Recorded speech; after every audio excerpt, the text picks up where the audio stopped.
날마다 숨 쉬는 순간마다 내 앞에 어려운 일 보내 주님 앞에 이 몸을 맡길 때 슬픔 없네 두려움 없네 주님의 그 자비로운 손길 항상 좋은 것 주시도다 사랑스레 아픔과 기쁨을 수고와 평화와 안식을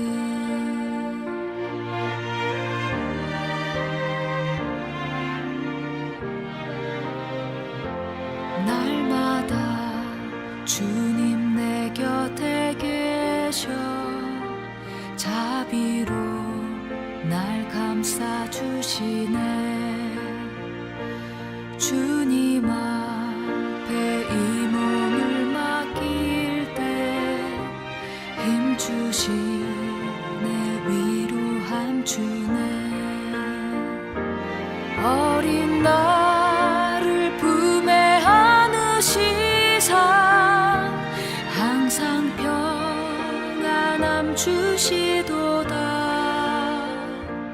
내가 살아 숨을 쉬는 동안 살피신다 약속하셨네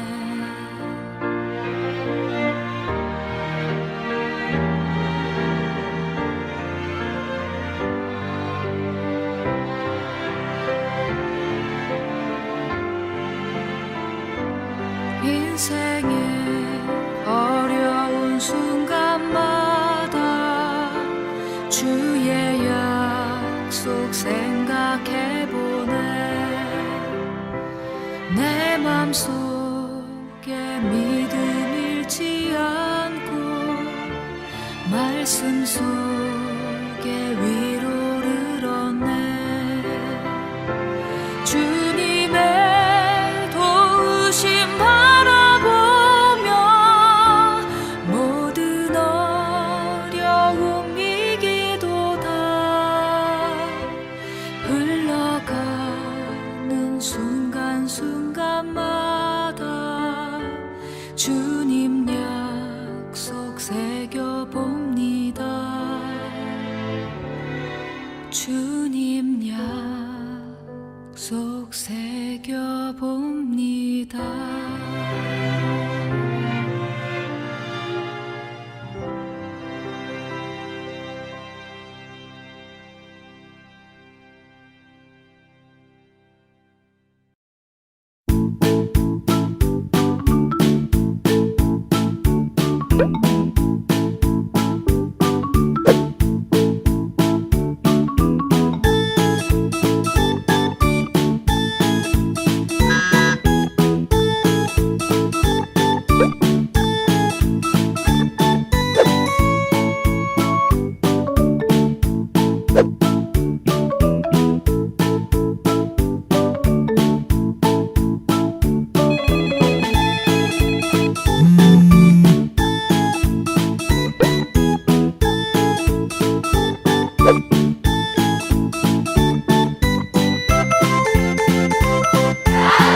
제 고등학교 친구 중에 한 명이 이런 이야기를 한 게 기억이 납니다. 장애인한테는 혜택이 많아. 차도 싸게 살 수 있고 특별한 곳에 주차도 할 수 있고 등등. 그래서 이 친구는 의외로 그 장애인 혜택을 받기 위해 아주 많은 노력을 했던 기억이 나요. 지금 생각해보니 그렇게 미련할 수가 없네요. 그분들의 고통과 고난은 잘 생각 안 했던 것 같습니다. 네, 세상에서는 장애인분들을 위해 혜택을 베풀어 줍니다. 그렇게 해야 합니다. 하지만 신앙의 장애인은 결코 혜택받지 못합니다. 하나님을 올바로 알고 신앙의 장애인이 안 되도록 노력하는 우리가 되었으면 좋겠습니다. 함께 기도하겠습니다. 하나님 감사합니다.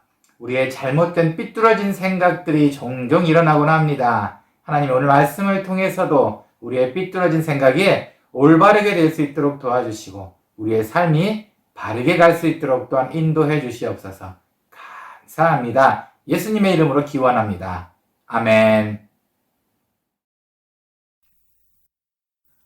나는 전능하신 아버지 하나님 천지의 창조주를 믿습니다. 나는 그의 유일하신 아들 우리 주 예수 그리스도를 믿습니다. 그는 성령으로 잉태되어 동정녀 마리아에게서 나시고 본디오 빌라도에게 고난을 받아 십자가에 못 박혀 죽으시고 장사된 지 사흘 만에 죽은 자 가운데서 다시 살아나셨으며 하늘에 오르시어 전능하신 아버지 하나님 우편에 앉아 계시다가 거기로부터 살아있는 자와 죽은 자를 심판하러 오십니다. 나는 성령을 믿으며 거룩한 공교회와 성도의 교제와 죄를 용서받는 것과 몸의 부활과 영생을 믿습니다. 아멘.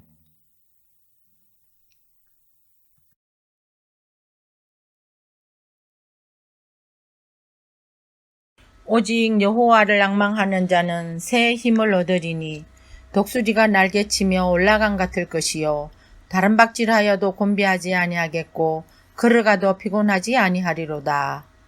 사랑과 은혜로 우리의 모든 것을 주관하시는 하나님 아버지, 영원한 생명이시며 주 하나님을 경외하는 자에게 새 힘 주시는 하나님 아버지, 오늘 이 거룩한 주일을 허락하시고 찬양으로 기도로 예배할 수 있게 하시니 진정으로 감사드립니다.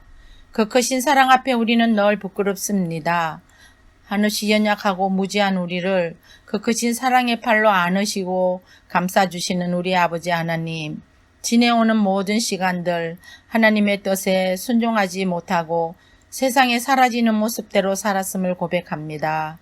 예배와 기도보다 우리의 생활 형편이 더 먼저 우선이었음을 고백합니다. 우리를 용서하여 주옵소서. 하나님 아버지, 그래도 우리는 여전히 새로운 2022년을 하나님 아버지로부터 선물 받았습니다. 우리의 이 부족한 모습을 그래도 여전히 사랑하시는 우리의 하나님 아버지, 진심으로 감사드립니다. 주시는 이 새로운 2022년, 이전보다는 조금이라도 더 하나님 기뻐하시는 모습으로 사라지기를 소망합니다. 오랜 시간 코로나로 힘이 듭니다. 지치고 힘든 이 시간이 속히 지나가기를 소망합니다. 우리 주의 자녀들 이 흔들려지는 세상 유혹에 주의 백성다움을 자랑하며 살 수 있게 하옵소서. 주의 크신 은혜로 날마다 새 힘 넘치게 하옵소서. 날마다 성령님의 동행하심으로 매 순간순간 늘 승리하게 하옵소서. 날마다 최선을 다해 복음의 일꾼으로 달려가게 하옵소서.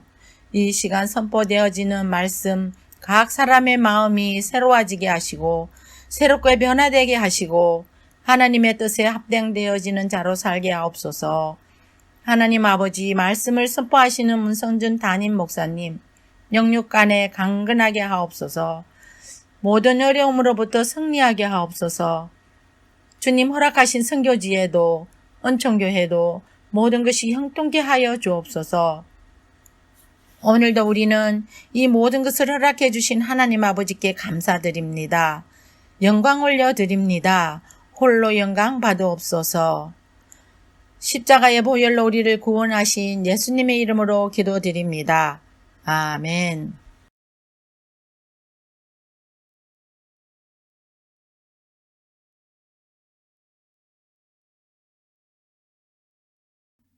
유대를 떠나사 다시 갈릴리로 가실새 사마리아를 통과하여야 하겠는지라.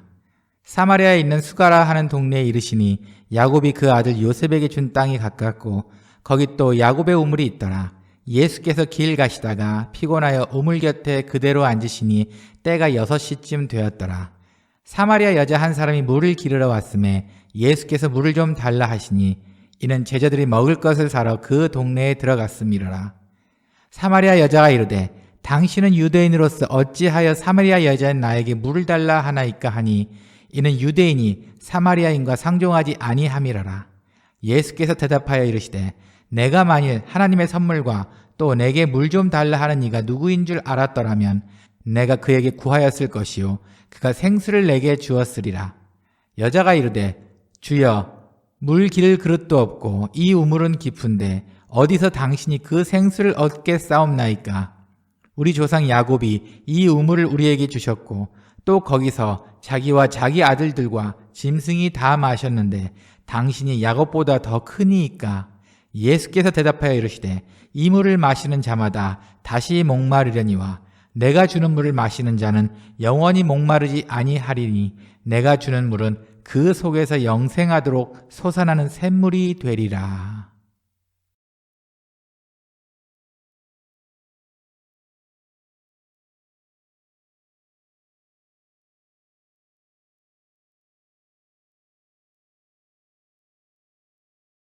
한 주간 평안하셨습니까? 늘 행복이 넘치는 삶 되시기를 또 간절히 함께 기도하겠습니다.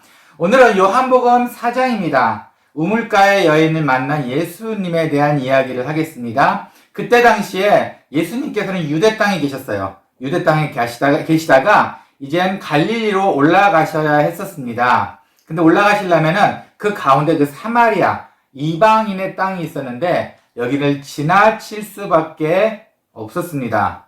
그래서 예수님께서는 오늘 사마리아를 지나가는 그 과정 중에 있는 이야기를 오늘 이야기를 함께 성경에서 나눕니다. 특히 아무 곳이나 아니고 이방인의 땅도 꽤 컸어요. 거기서 수가라는 마을이 있습니다. 우리 수가성이라고도 하는데 수가라는 마을이에요. 마을에 야곱의 우물이라고 있습니다. 예수님께서 올라가시다가 그 야곱의 우물에서 잠시 쉬셨어요. 그 쉬실 때 제자들은 예수님의 식사를 위해서 더 마을 깊숙이 들어갔고 예수님께서는 혼자 그 야곱의 우물 앞에서 계셨습니다. 그때 시간이 6시였어요. 성경에 있는 시간대로 말은 6시입니다. 그 제자들은 마을로 간 그 사이에 그 마을에 이제 어느 여자분이 우물가에 우물을 기르러 왔습니다. 오늘의 주인공이죠. 그 여인은 이제 자기가 이제 메고 있는 그 큰 항아리를 메고 우물가로 왔을 때 예수님께서 느닷없이 이 여인에게 나에게 물을 달라라고 말씀을 하십니다. 자, 이렇게 이야기가 시작돼요. 그 처음에는 이 여자분이 놀랬어요. 아니 왜 나한테 그러지? 유대인이면은 사마리아인인 우리한테 말을 걸면 안 되는데.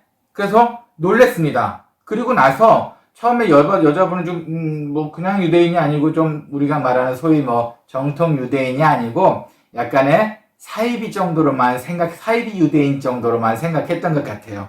그런데 쭉 이렇게 예수님과 얘기를 한 후에는 특히 예수님께서 이 여자가 말하지 않은 그 남편들과의 관계를 이야기를 한 다음에 이 여인은 예수님을 알게 됐고 그리고 그리스도로 영접하게 되었습니다. 이 여인은 몸 확 바뀐 거죠. 첫 대화는 그렇게 좋지는 않았지만 그리고 그 물항아리를 놔두고 바로 마을로 내려가서 사람들을 불러 모았어요. 그리고 그 불러 모은 사람들 모두를 다 예수님 앞으로 데리고 왔습니다. 그리고 나서 제자들이 예수님께 나타났죠. 음식을 가지고 왔는데 예수님께서는 그 음식에 대해 전혀 관심이 없으셨어요. 오히려 성경 말씀에 보면 제자들이 우리가 없는 동안에 예수님께서 뭘 드셨나? 라고 나와 있을 만큼 예수님께서는 음식에 관심이 없으셨고 오히려 이 사마리아인들에게 말씀을 증거하시는 거에 너무 흡족해 하셨어요. 너무 만족해 하셨어요. 그리고 너무 기분 좋아하셔서 오늘 성경 이야기가 이렇게 끝이 납니다. 이들의 부탁으로 그 마을을 이틀을 더 머무시게 돼요. 이방인의 마을을, 사마리아에 있는 이방인의 마을을 이들의 부탁으로 이틀을 더 예수님께서 머무시게 됩니다. 그리고 더 많은 전도를 하시게 되었습니다. 네, 오늘 보려고 하는 요한복음 4장의 내용이에요. 근데 하지만 우리가 함께 나눌 이야기는 특히 이 여인에 대한 이야기를 나누고자 합니다. 오늘 본문에서는 여인이 크게 3번의 변화를 일으켜요. 감정의 변화를 일으킵니다. 이 여인의 변화를 보면서 혹시 우리에게 어떤 말씀을 하시고 싶으신지 오늘 함께 살펴보겠습니다. 먼저 처음입니다. 여인은 분노의 마음이 있었어요. 사실은 이 부분에 대해서 여러 가지 주석책마다 다릅니다. 성경에는 육시로 나와 있습니다. 하지만 다른 어떤 주석가들은 지금 시간을 성경에 있는 육시를 계산해 보니 난 12시야. 난 12시 그 더울 때는 사실 우물가에 사람들이 안 옵니다. 그런데 이 여인은 왔단 말이야. 그럼 이 여인은 상당히 상처를 많이 받고 어딘가 아픔이 있고 남들한테 자기를 보여주기 싫기 때문에 사람들을 피해서 12시에 왔을 거야 라고 많은 분들이 그렇게 해석을 했어요. 이 여인의 아픈 부분이 더 클 거라고 해석을 했던 것 같습니다. 그런데 아닙니다. 사실은 성경에도 이때 당시에 시간을 2가지로 쓰고 있었어요. 유대인의 시간을 쓰고 있었고 로마인의 시간을 쓰고 있었습니다. 마태복음, 마가복음, 누가복음에 있는 건 늘 시간을 그렇게 계산을 해야 됩니다. 그게 유대인의 시간이기 때문이에요. 하지만 요한복음에서는 로마 시간을 쓰고 있습니다. 그렇기 때문에 육시는 그냥 육시가 맞습니다. 그래서 지금은 올바른 해석으로는 오후 6시 저녁 식사쯤으로 생각을 하고 있습니다. 또 제가 봐도 그 말이 맞는 것 같아요. 예수님께서 마을을 와서 이 여인에게 물을 달라고 말씀하셨을 때 여인의 행동은 쌀쌀맞았습니다. 그냥 다른 성경 보면은 그냥 도와줄 수도 있고 이렇겠지 라고 생각했지만 특히 성경에 이삭이 아내 리브가를 했을 때는 리브가는 낙타에 물까지 먹여주고 블라블라블라 더 친절했는데 네, 하지만 이때 당시에는 달랐어요. 사마리아인은 유대인들이 아주 안 좋게 거의 사람 취급을 안 할 정도의 관계였습니다. 그러니 여인은 예수님께서 나한테 말을 걸었을 때 너무 놀랐어요. 어쩌면은 글쎄요. 이미 다른 거에 화가 나 있을 수도 있었겠죠. 첫 대답이 이겁니다. 왜 내가 사마리아인 내가 유대인은 당신한테 해줘야 되죠? 너무 공격적이지 않습니까? 네. 처음에는 어찌 유대인이 나에게 그렇게 할 수 있나? 그래서 처음에 어떤 신학자들은 그냥 이렇게 신학을 해요. 그냥 예수님께서 약간의 그 정통 유대인이 아니기 때문에 지방 소위 말하는 사투리가 섞여 있는 유대인 말을 썼기 때문에 어쩌면은 더 공격적으로 말했을 수도 있다라고 어떤 신학자는 말해요. 그럴 수도 있을 것 같아요. 하지만 예수님께서는 그런 공격적인 얘기를 딱 듣고 나서도 바로 이렇게 반응을 합니다. 네가 만약에 내가 누구인 줄 알았다면은 나한테 물을 달라고 했을 거야 라고 오히려 따뜻하게 이야기를 맞받아칩니다. 그러자 이 여인은 또 오히려 또 공격적으로 말해요. 내가 지금 야곱의 우물 여기에 있거든. 이게 야곱이 판 우물이고 야곱의 모든 식구가 여기서 물을 먹고 동물들도 이 물을 먹었단 말이야. 2000년이나 이렇게 유지해온 이 야곱의 우물이 바로 요 앞에 있는데 네가 그 야곱보다도 높은 사람이야? 또 공격적입니다. 그러자 예수님께서는 내 물은 목마르지 않을 거야. 내가 주는 물을 먹게 되면은 이 물과는 다르게 앞으로 목마르지 않게 될 거야. 그러자 이 여자가 또 마지막으로 공격합니다. 그럼 우물 뜨기 싫으니까 물 들어오기 귀찮으니까 나한테도 오히려 그 물을 좀 줘봐. 라고 큰 소리 칩니다. 네. 좀 첫 부분이 생각외로 공격적이었죠. 네. 첫 부분입니다. 네. 여인에게는 이 공격적인 분노의 과정이 있었습니다. 오늘의 시작이에요. 이렇게 봅니다. 사실은 이런 거는 그냥 민족적인 문제가 아니었고 이미 이 여인은 큰 마음의 상처가 있었던 것 같아요. 이 여인에게는 채워지지 않은 어떤 큰 부분이 있었어요. 그렇기 때문에 누가 말을 해도 아마 공격적이었을 겁니다. 근데 이 여인은 이런 자기의 안 좋은 모습을 푸는 뭐 때문에 화가 났는지는 성경에 나와 있진 않아요. 하지만 이 화나 있는 자기 인생에 대해서 어떻게 분노를 풀었는지는 나옵니다. 바로 남편 문제였어요. 남편이 이 다음 성경 구절에 나오는 게 이겁니다. 너한테 남편이 5이 있었지. 근데 5명과 함께 살았고 다 끝났지만 지금도 남편하고 또 누군가 남자하고 살고 있습니다. 이 여자는 이것으로 자기 삶을 만족하고 풀려고 했던 것 같아요. 계속 이런 식으로 자이든 타이든 남편을 6번이나 만나게 되었습니다. 그럼에도 불구하고 여인은 늘 분노가 있습니다. 우물가에 나왔을 때는 아름다운 여인의 모습이 아니었고 분노에 찬 여인의 모습이었습니다. 예수님께서 여인이 난 남편이 없어요 라고 말을 하니까 예수님께서 그 말이 맞다라고 말씀하셨어요. 그거는 선교지도 똑같은 것 같아요. 선교지에서 여러분 그냥 만약 지금도 여러분들이 만약에 뭐 우리 흑인 친구들 좀 가난한 흑인 친구들 만나서 뭐 서로 이야기를 하시게 되면은 네 남편 어디 있어? 네 남편 있지? 이렇게 묻지 마시고 이렇게 물으셔야 돼요. 너 남편이나 남자친구 있어? 이렇게 물어보셔야 됩니다. 왜냐면 이때 당시랑 거의 비슷해요. 지금도 결혼 안 하고 그렇게 사는 분이 많아요. 아무리 나이가 있어도 남편인지 남자친구인지 선은 확실합니다. 그래서 나는 분명히 남녀 커플 남편과 아내인 줄 알았는데 남자친구라고 늘 소개를 합니다. 아, 그러면 뭐 법적으로는 등록하지 않은 상태구나. 이 얘기입니다. 오늘의 여인이 그랬어요. 5번째 남편까지는 어땠는지 모르겠지만 지금 살고 있는 남편은 남편이 아니랍니다.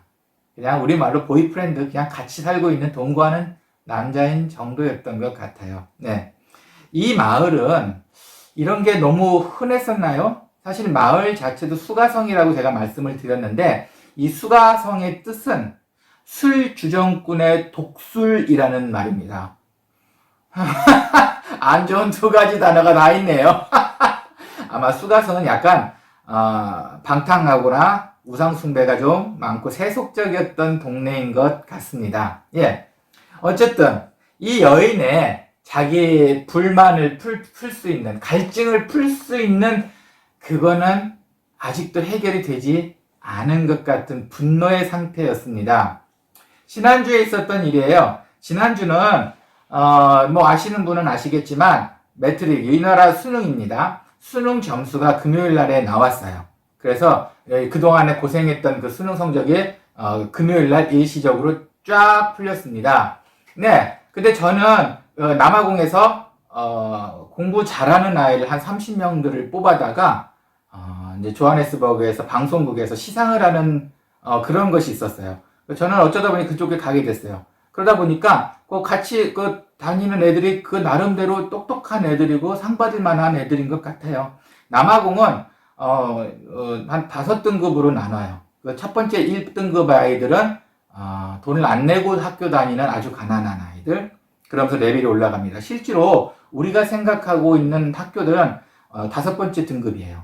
레벨 5예요. 여기에 있는 아이들은 우리처럼 학교에 등록금을 그래도 좀 내고 다니고 학교로부터 혜택을 받고 이제 그런 단계에 있는 아이들이에요. 그래서 나머지 아이들은 30명이 왔다고 해도 나머지 아이들은 레벨이 다르기 때문에 저희 선교지 같은 아이들 중에서 뽑은 거기 때문에 그렇게 뭐 눈에 튀지는 않습니다. 하지만 마지막 그 단계에 있는 6명의 아이들은 남아공에서 정말 소위 공부 잘한다는 아이들이 왔어요. 그 중에 3명은 수학으로 전국 1, 2, 3등을 한 애고 나머지 3명은 성적, 매트릭 시험 총 점수로 1, 2, 3등 한 애들이에요. 그러니 얼마나 똑똑한 애들이겠어요. 근데 어쩌다 보니 그 아이들과 제가 같이 있게 됐어요. 그러고 나서 이 아이들은 뭐 수많은 인터뷰를 받았겠죠. 뭐 전국에서 1, 2, 3등 한 애들이니까. 근데 저도 목사 입장에서 궁금했어요.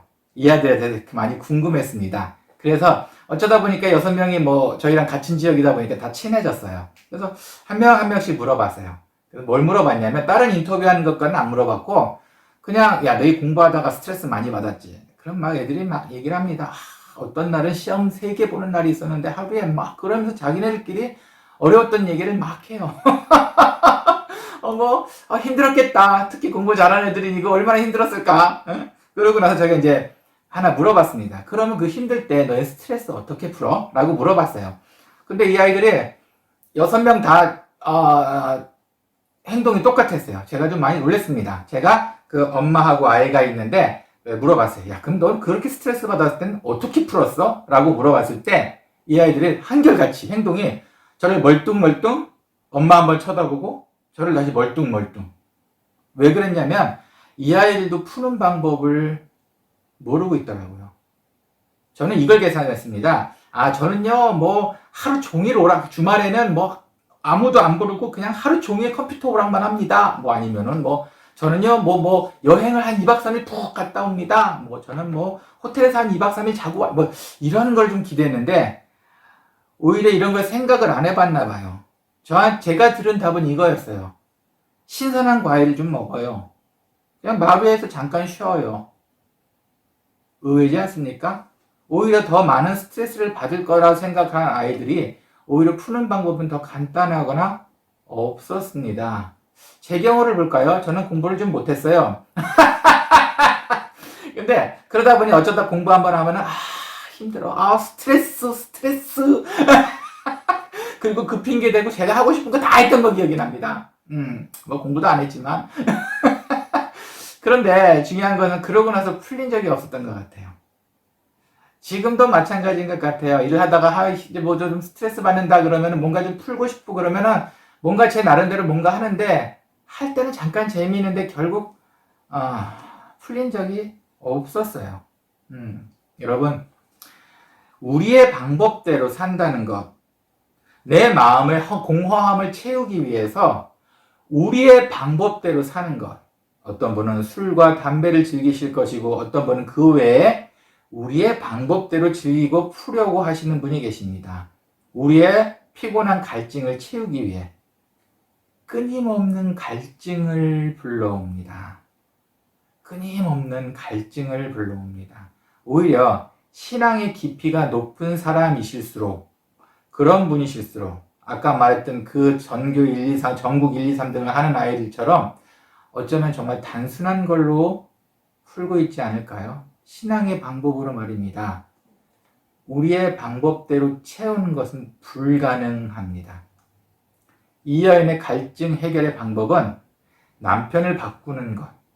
하지만 결국은 6번째 남편을 만나도 해결되지 않았고 예수님 앞에서는 다시 분노하는 모습을 보이게 되었습니다. 여인의 첫 번째 과정이었어요. 분노를 갖고 있는 과정. 네. 그럼 이 여인의 두 번째 과정은 무엇이었을까요? 변화의 과정 혹은 받아들임의 과정입니다. 분노가 좀 풀리는 과정인 것 같기도 해요. 예수님께서는 이 여인과 대화 중에서 내가 준 물을 마시면 영원히 목마르지 않을 거야. 그러자 이 여인은 이렇게 얘기합니다. 저도 그 물을 주세요. 물 들어오기가 귀찮아서. 이 뉘앙스가 있습니다. 물 안 들어오게 저도 그 물을 주세요. 한 번 먹으면 갈증 나지 않도록. 예수님께서 이렇게 이해를 하지 못한 여인에게 이렇게 말씀하십니다. 너의 남편을 불러와. 갑자기 너의 남편을 불러오라고 말합니다. 성경 이전에는 남편 얘기가 안 나와요. 그러자 이 여인은 바로 이렇게 말합니다. 저는 남편이 없어요. 그러자 예수님께서 칭찬하십니다. 오늘 말씀 잠깐 볼까요? 17절 18절입니다. 여자가 대답하여 이르되 나는 남편이 없나이다. 예수께서 이르시되 내가 남편이 없다 하는 말이 옳도다. 너에게 남편 5이 있었고 지금 있는 자도 내 남편이 아니니 내 말이 참되도다. 네, 예수님께서는 여기서 칭찬을 2번 하셨어요. 내 말이 옳도다. 내 말이 참되도다. 이거는 단순히 그래 이 정도가 아닙니다. 여기서 말하는 이 내용은 너 정말 정직하구나, 너 정말 솔직하구나 하는 좀 그냥 흘러가는 대화가 아니고 좀 칭찬의 이야기였습니다. 그러자 이 여자가 놀랍니다. 예수님께서 넌 정말 정직하구나, 넌 정말 솔직하구나, 나는 알아. 너한테는 과거의 남편이 5이 있었고 지금의 남편은 있지만 그 사람 네 남편이 아니야 라고 정확하게 말씀하십니다. 그래서 이 여자가 놀래요. 놀래고 나서 마음이 풀립니다. 당신은 혹시 선지자세요? 그러다가 갑자기 이 여자가 대화를 또 바꿉니다. 갑자기 여인이 예배에 대해서 이야기를 합니다. 원래 이때 당시에는 사마리아인은 그리심산에서 예배를 드렸어요. 유대인은 예루살렘 성전에서 예배를 드렸습니다. 이것에 대해서 여인은 궁금해했어요. 왜냐하면 여인은 자신의 이 갈증을 예배로 풀어야 한다는 것을 알고 있었어요. 의외로 우물가의 이 여인은 신앙의 색채가 상당히 깊고 우리와 비슷했습니다.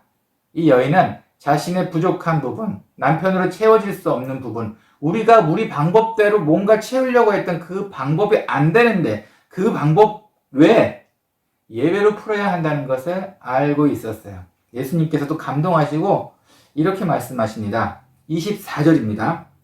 하나님은 영이시니 예배하는 자가 영과 진리로 예배할지니라. 어디서 많이 들어보신 말씀이죠. 정말 우리 예배할 때마다 듣는 말씀 아닌가요? 예, 이 이야기가 바로 여기에 나오네요. 여인이 예배에 대해서 갈등하고 있을 때 유대인은 예루살렘, 우리는 그리심산 이렇게 예배를 드리는데 어떻게 해야 하죠? 라고 했을 때 하나님께서는 영이시니까 진리와 영으로 예배를 드리고 장소는 중요하지 않아 라고 확실하게 말씀하신 바로 그 말씀입니다. 우리의 예배도 중요합니다. 영상 예배요? 예, 중요합니다. 그리고 사람 만나는 것도 중요합니다. 모여서 헌신과 봉사도 중요합니다. 하지만 신령과 진정한 예배, 영과 진정한 예배 없이는 다 무용지물이 되고 맙니다. 예수님께서 바로 말씀하신 거예요. 마음으로 예수님 만남이 없이는 아무것도 소용이 없게 됩니다. 우리의 모습도 봤으면 좋겠어요. 영과 진리로 예배를 드리십니까?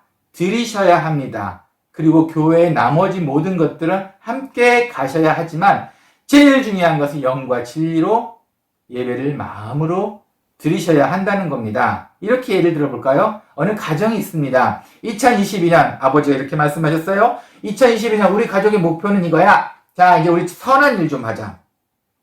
선교지도 가고 어려운 사람도 도와주고 힘든 사람 신방도 하고 뭐 블라블라블라 우리 이제 이렇게 살자. 그래 2022년 이렇게 살 거야. 결정했어. 우리 식구 화이팅! 다 했습니다. 그리고 어느 정도 시간이 지났을까요? 한 달 지나? 두 달 지났을까요? 식구들이 너무 바빠서 아빠가 얼굴을 볼 수가 없었습니다. 그래서 하루는 날 잡고 얘들아 우리 식구 한번 모여서 얘기 좀 하고 좀 교제 좀 나누자. 그러자 아이들이 이렇게 얘기합니다. 아빠 나 신방 가야 되거든요. 저 선교하느라 얼마나 바쁜지 아세요? 어려운 사람 도와줘야 되거든요. 나중에 해요. 나중에. 귀찮은 짓 하지 마시고 착각 하고 등 돌렸다 칩시다. 어떤 게 우선인가요? 가족의 사랑과 교제가 우선 아닌가요? 그것을 하고 나서 모든 사람을 돌봐야 된다. 이 얘기를 아버지께서 하신 거 아닌가요? 하늘에 계신 우리 아버지께서도 똑같은 말씀을 하고 계십니다. 영과 진리로 먼저 하나님과 가깝게 지내셔야 합니다. 그게 우선입니다. 가정이 우선이듯이 말입니다. 네, 이 여인은 두 번째 변화의 과정이 있었습니다. 예수님을 구주로 받아들이는 과정이 있었어요. 예배 드리는 그 장소보다 여인이 염려했던 그런 것보다 여인아 영과 진리로 하나님을 만나는 것이 가장 중요해 라고 말을 합니다. 자, 여인의 행동 중에 세 번째입니다. 이제 행동하는 과정까지 오게 되었어요. 티핑 포인트라는 책이 있습니다. 말콤 글래드웰이라는 사람이 썼어요. 꼭 한번 읽어보세요. 너무너무 재미있고 세상 사는데 사업하는데 성공할 수 있는 팁이 많이 들어있습니다. 예, 이 책에서는 사람을 세 가지로 나누었습니다. 하나는 연결해주는 사람. 이 사람은 뭐든지 누구든지 다 한답니다. 사람 쉽게 친해지고 이 사람을 통해서 누군가 알고 싶으면 정말 누구든지 알 수 있는 소위 말하는 마당발. 정말 모든 사람을 두루두루 알고 있고 뭐 하나 정보 있으면 도와주고 싶은 마음에 이렇게 만나서 얘기해주고 싶고 그런 사람이랍니다. 그리고 두 번째는 안다 박사의 계열이 있답니다. 이 사람은 정말 세상 모든 걸 다 안답니다. 하다못해 무슨 쿠폰을 어디로 가져가면 어떻게 적립되고 무엇을 어떻게 싸게 살 수 있는지 툭툭툭 나오고 뭐 하나 궁금한 거 있으면은 그냥 인터넷 찾아보고 모든 거에 대해서 섭렵하는 사람. 야, 정말 정보력에 대해서는 최고인 사람입니다. 그리고 세 번째는 이런 사람이 있답니다. 세일즈맨처럼 말을 정말 기가 막히게 잘하는 사람이랍니다. 이런 세 사람이 있기 때문에 티핑 포인트, 어느 포인트에서 그 사업이 성공할 수 있다는 게 이 책의 요점이었어요. 그래서 갑자기 궁금해졌습니다. 이 여인은 어떤 스타일의 여인이었을까? 여인은 신앙적인 부분이 한 가지 더 있었습니다. 그리스도 구세주를 오시면 만나야 된다는, 구세주가 우리를 구원하실 거라는 그런 신앙을 갖고 있는 특이한 여자였어요. 특이한 여인이었어요. 그리고 예수님께서 내가 그 구세주야 라고 말을 했을 때 물 양동이를 그 자리에 두고 마을로 뛰어갔습니다. 그리고 42절입니다. 그 여자에게 말하되 이제 우리가 믿는 것은 내 말로 인함이 아니니 이는 우리가 친히 듣고 그가 참으로 세상의 구주이신 줄 알미라 하였더라. 마을 사람들이 이 여인한테 말한 내용이에요. 네 여인, 네가 말해서가 아니고 우리가 직접 이분을 보니까 구세주인 줄 알았어. 이렇게 이야기를 합니다. 제가 이렇게 느끼고 성경 보고 그리고 아까 그 티핑 포인트의 책을 봤을 때 이 여인은 처음에 말한 연결자의 역할이었던 것 같아요. 우리가 생각하는 것 이상으로 사람 모으기가 쉽지 않습니다. 우리가 생각하는 것 이상으로 여러분이 아무리 예수님의 말씀을 깨닫고 변화됐다 하더라도 여러분 주위의 사람들을 감동시키고 끌어모으는 것은 몇 사람이나 할 수 있을까요? 오늘 이 여인처럼 예수님을 보고 구세주라고 알았을 때 여러분은 이 여인처럼 달려가서 몇 명을 모아오실 수 있습니까? 여인은 상당히 많은 사람을 모아왔어요. 기존의 성경의 해석에 있어서는 여인을 좀 음탕한 여자, 좀 안 좋은 여자라고 해석을 했다면 저는 오히려 좀 반대였던 것 같아요. 이 작은 동작 하나로 여자가 물론 은혜를 받고 뛰어가서 마을 사람 모아놨을 때 꽤 많은 사람들이 온 것처럼 성경에 표현되어 있고 그 마을 사람들은 예수님을 마을에 더 머물기를 요구했습니다. 그 이야기는 뭐냐면은 예수님께서 이 여인의 이런 모습을 알고 계셨던 것 같아요. 여인은 많은 사람을 데려온 연결자였습니다. 그걸 보니까 이런 생각이 듭니다. 주위에 좋은 소문이 났던 여인이 아니었을까? 남편을 5, 6번을 만난 거 보면 생각보다 매력적이었지 않았을까? 라는 생각이 듭니다. 네, 어떤 신학자는 이렇게 얘기했습니다. 예수님께서 일부러 이 여인을 만나기 위해 그 시간에 그 장소에 가셨다고 말합니다. 저도 사실 그 부분에 동의합니다. 자, 여러분, 오늘 여인의 변화를 통해서 본 여러분은 지금 이 여인의 단계 중에 어디에 계십니까? 아직도 분노에 차 계십니까? 아니면 변화하고 있는 과정에 계십니까? 아니면은 행동하고 있는 과정에 계십니까? 우리는 이 여인의 행동과 믿음의 변화를 보고 이것을 배우면서 우리도 마르지 않는 물을 마시는 단계가 되었으면 좋겠습니다. 그렇게 되었으면 좋겠습니다. 함께 기도하겠습니다. 하나님 감사합니다. 우물가의 여인이 우리의 마음을 감동시키고 변화시키기를 소원합니다. 이 여인처럼 우리가 분노를 가진 적도 있습니다. 그리고 이 여인처럼 변화를 하기 위해 예수님과 이야기를 한 적도 있습니다. 그리고 이 여인처럼 예수님을 영접하고 기쁨에 차서 사람들에게 소리 지르고 싶었던 그 단계도 있었습니다. 하지만 왜 아직도 우리는 목이 마른지 모르겠습니다. 하나님, 우리에게 다시 한 번에 목마르지 않을 수 있는 기회를 허락해 주시옵소서.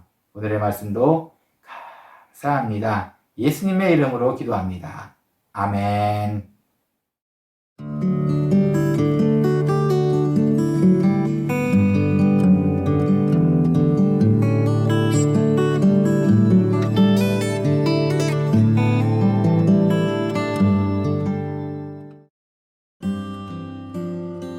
교회 소식입니다. 오미크론의 영향에서 빨리 벗어날 수 있도록 함께 기도합시다. 남아공으로 다시 돌아온 가족들 환영합니다. 다음 주일에는 교회에서 함께 만나길 기대합니다. 다음 주 30일은 교회에서 예배드립니다. 다음 주 30일 주일 오후 8시에 2022년 예결산을 위한 정기 재직회를 화상으로 할 예정입니다. 모든 재직들은 참여 부탁드립니다. 그리고 예결산을 위한 공동의회는 하지 않겠습니다. 재직회와 공동의회 인원수가 똑같아 한 번만 해도 될 것 같습니다.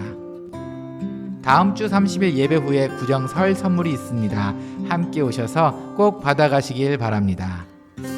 더불어 같은 날 예배 후에 2021년 성경 통독 선물도 있습니다. 완독하신 분들도 그리고 참여하신 분들도 선물 받아가시길 바랍니다.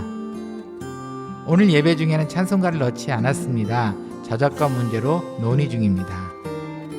이번 주 생일 최율규 집사, 다음 주 설교 이동주 목사, 다음 주 기도 신용숙 집사. 이번 한 주도 늘 승리하시길 바랍니다. 들으신 봉헌을 위해 함께 기도하고 축도로 예배 마치겠습니다. 주님 감사합니다. 저의 변화된 모습을 보이기 위해 주님께 봉헌합니다. 하나님, 이 봉헌을 기뻐 받아주시옵고 이 봉헌이 쓰이는 곳곳마다 주님의 기적을 보여주시옵고 빈 곳간이 있으면 주님께서 오병이의 기적으로 더욱 채워주시옵소서. 이제는 주 예수 그리스도의 은혜와 하나님의 사랑과 성령의 감화 감동, 교통하심이 우리의 공허함을 채우기 위해 헛된 것을 찾는 것이 아니라 그리스도를 찾기를 소원하는 우리 사랑하는 모든 분들 머리 위에, 그리고 주님을 만났을 때 기쁨으로 달려가 주님을 외칠 수 있는 그런 사람이 되기를 소원하는 사랑하는 성도님들 머리 위에, 그리고 인터넷 방송을 통해 함께 은혜를 나누기를 소원하는 사랑하는 모든 분들 머리 위에 이제로부터 영원히 함께 있을지어다. 아멘.